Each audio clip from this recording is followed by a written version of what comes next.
BARK Radio. What's good, everybody? It's Robo from All Bark back with another video, and today I'm bringing my NFL Week 12 picks. I'm picking every game this season, both straight up and against the spread, and keeping track of my weekly and yearly results.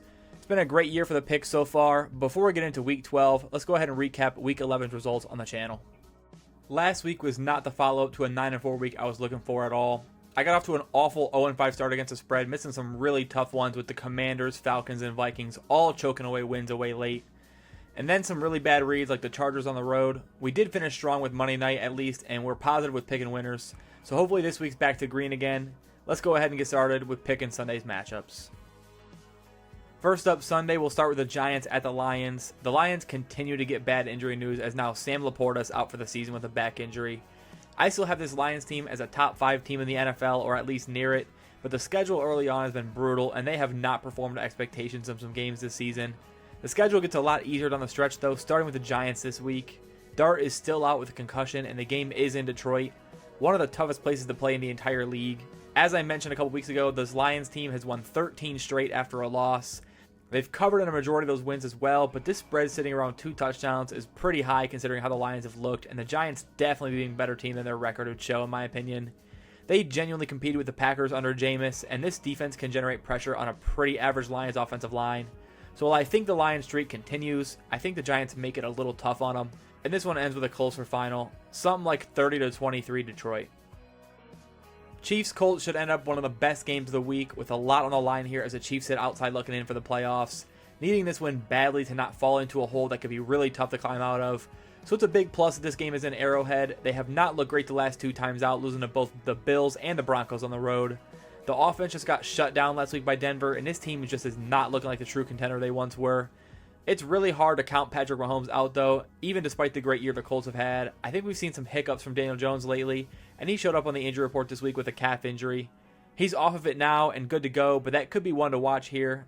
I think this Colts offense may lean on Jonathan Taylor to provide a lot of their offense against a very solid Chiefs defense, and I just see this as an absolute must-win for Kansas City, where it's not really as important to the Colts. It should be a great game regardless, as I'm sure Taylor's going to ball out, but I can't fade the Chiefs at home in this spot. I'll take them close, 27-21. Next is Steelers at Bears. It's another potentially great spot for Chicago this season, as yes, the Steelers have been decent and have a couple big upset wins, but Aaron Rodgers has a broken wrist and is questionable to play in this game. If this is a Mason Rudolph start, he's got a lot of experience, but I don't see how you wouldn't think the Bears can win this game at home. I mean, even with Rodgers, the Steelers' offense has not been great, and Chicago just seems to be a bit of a team of destiny this season in terms of making the playoffs. The schedule's been set up well for them. They've squeaked out some close wins and continue to just find a way. Even if Rodgers was playing, I would probably favor the Bears slightly. But with the likelihood that he's out or very limited with a broken wrist, this is not a week that I'll be backing the Steelers. I'll trust Ben Johnson and Caleb Williams to find points against this defense and trust it'll be a tougher game for Pittsburgh to match it. Give me the Bears, 24-20. Over to a pretty huge storyline this week as the Patriots go on the road to take on the Bengals. Ja'Marr Chase is suspended for this game after spitting on Jalen Ramsey, but the bigger storyline is that Joe Burrow is questionable and may possibly play in this game for Cincinnati. Will he go? That I don't know yet, but it's obviously a big addition to the offense if he's healthy and ready to suit up. There's been a lot of doubters of Burrow lately, as Flacco has led this offense to a few very big performances this season. And not to knock Flacco at all, as that's true, but I think the vibes in the locker room are a lot brighter when the team has their number 1 guy out there that they really trust. And Joe has still been an elite quarterback for much of his career in Cincinnati. I mean, just look at the numbers he put up a year ago. I think this Bengals team is a lot better off with him than Flacco.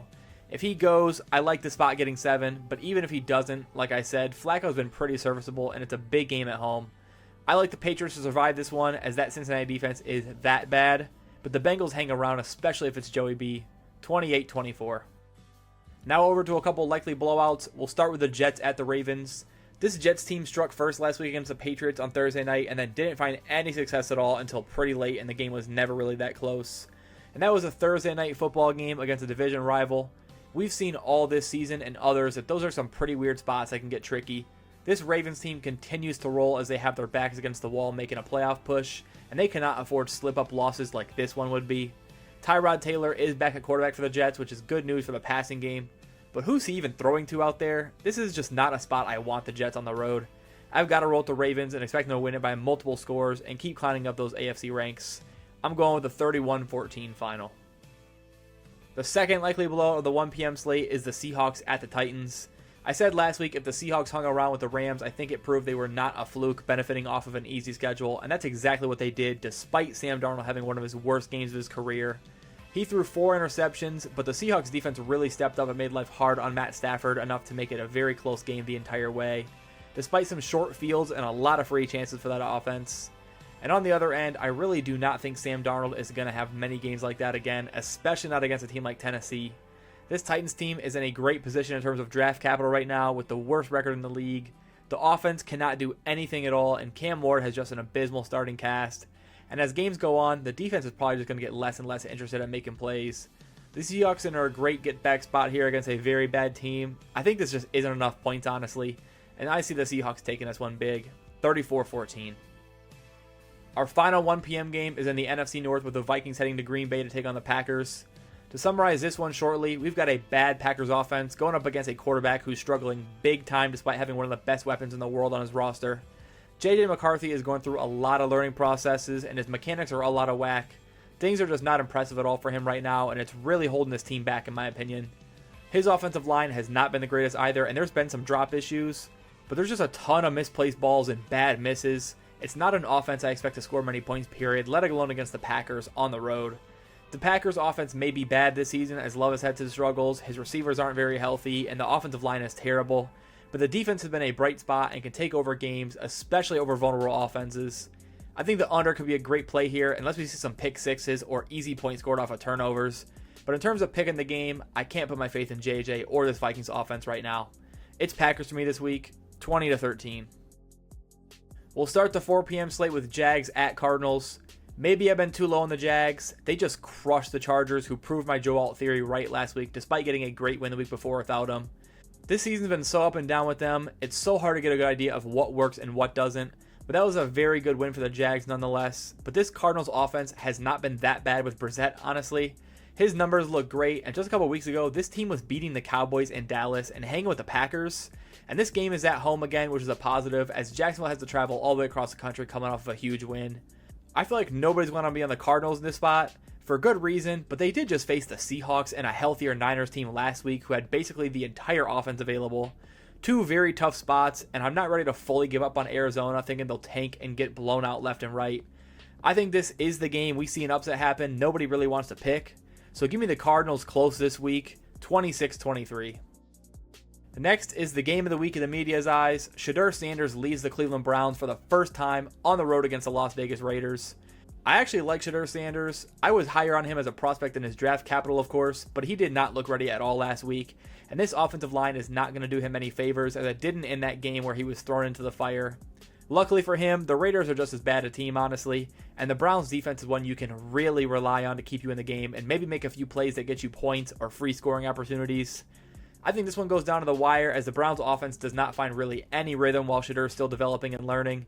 But the Browns defensive advantages over the Vegas offensive line just make it that much harder for the Raiders to score in this game. And it just feels like a spot where a big final drive happens and Shedeur steps into the spotlight to make a big play. Or at least when the defense sets up. I'll take the Browns outright on the road this week to just find a way, 16-13. Now we'll go over to the NFC South with the Falcons on the road to the Saints. Michael Penix is out for the season with another ACL injury, so Kirk Cousins will start in his place again. Drake London will be out again as well, so it's a pretty similar spot as the first start where Cousins didn't have him against Miami and they got demolished. But this could be a bit of a different game as that Dolphins team has actually won a few games outside of that and haven't looked too bad offensively lately. And this Saints team is just sitting with one extremely ugly win over the Panthers and several blowout losses lately. They are coming off a bye though, so that may help here, but I've expected a lot more out of this Falcons team this year. Maybe Cousins provides a bit of a spark, although he didn't at all in the first game and just looked like a statue. But I just think this Saints team should be very beatable with Bijan and Pitts still around him, and the Falcons defense is a fairly solid unit. This and next week are their best shots at a win for a while looking at their schedule, and it's not like they have a first rounder they can tank for either. I think Atlanta comes out hungry to pick up these 2 wins against the Saints and Jets and get back into having a season they can build off of. It may end ugly, but I'm going to go with Atlanta here, 23-20. The final 4 p.m. game is a classic NFC East rivalry matchup between the Eagles and the Cowboys from Dallas. The Cowboys looked very good last week against the Raiders, especially the defense making some strides with all those newcomers making debuts. Quinnen Williams, Logan Wilson, DeMarvion Overshown, and even Siobhan Ravel got some running and it looked a lot better. But now coming off a short week with that game being Monday, they have to go up against maybe the best team in the league right now, in my opinion. The Eagles offense has a ton of question marks, but they've still got playmakers around Hurts and a good and finally healthy offensive line. But the big story here is the Eagles defense. That unit is just looking unbelievable right now. They completely shut down Green Bay on the road and then hold a very talented Lions team to just 9 points. Jalen Phillips has revitalized his pass rush, and the secondary is just incredible. Everyone flies around this defense across the field and just makes plays. It's not a spot I love for Dallas at all, even at home. It's a big game for them, and I expect them to compete, but there's just a lot of angles that point towards the Eagles taking this one, and I'm not fading that defense right now. Give me Philly, 27-17. Our Sunday night matchup is the Tampa Bay Bucks on the road across the country against the LA Rams. This Rams team is looking like a top 2 team in the league to me. The Bucks are a very solid team, one the Rams absolutely have to be locked in to beat. But this Rams defense, especially the defensive line and run defense, is a lot better than the Bills defense the Bucks scored all over a week ago. I expect a much different day here for Baker and company considering the number of weapons he's still out. And the Rams offense led by Stafford is just as effective as that Bills one, honestly. Puka and Devontae Adams are incredible weapons for this offense, and Kyler's having a pretty good year as well. It's a game I really see the Bucks D struggling in again, especially on the road. There aren't many teams that would pick the Rams to lose to in the entire NFL, and with all the injuries Tampa's dealt with, they are not one of them. I'm rolling with LA to take this one by 2 possessions. I'll go 31-21 for a final. Now on to the final matchup of the week, Monday Night Football in San Francisco as the Rams host Bryce Young and the Panthers. It's a massive game for Carolina, as a road win here would boost their playoff odds a ton, but it's a very tall task as this Niners offense is basically full strength now and just hung 40 on the Cardinals last week. The Panthers defense is a lot better though, and may actually cause some challenges this week for San Fran, but I don't know how much I love the idea of the Panthers traveling all the way across the country and beating a playoff caliber team outright. Given the Niners' defensive injuries and how well Bryce played last week, throwing for 450 yards, and Ted McMillan having an absolute monster game, I definitely think they can compete and score some points in this game. But if it comes down to a final stop or a final score for San Fran, I trust this offense and coaching staff more than enough to think they can come out on top at home. Carolina's been a very surprising team though, and has performed very well in these step-up spots against better competition, even on the road, as we saw them take down the Packers in Green Bay a few weeks ago. So I think this one does go down to the final possession, but San Fran does take it 24-20. That's it for my Week 12 picks. Let me know your thoughts on any of these games down in the comments below. As always, thanks for watching. Feel free to like and subscribe if you haven't already, and I'll see you guys in the next one. Peace. BARK Radio.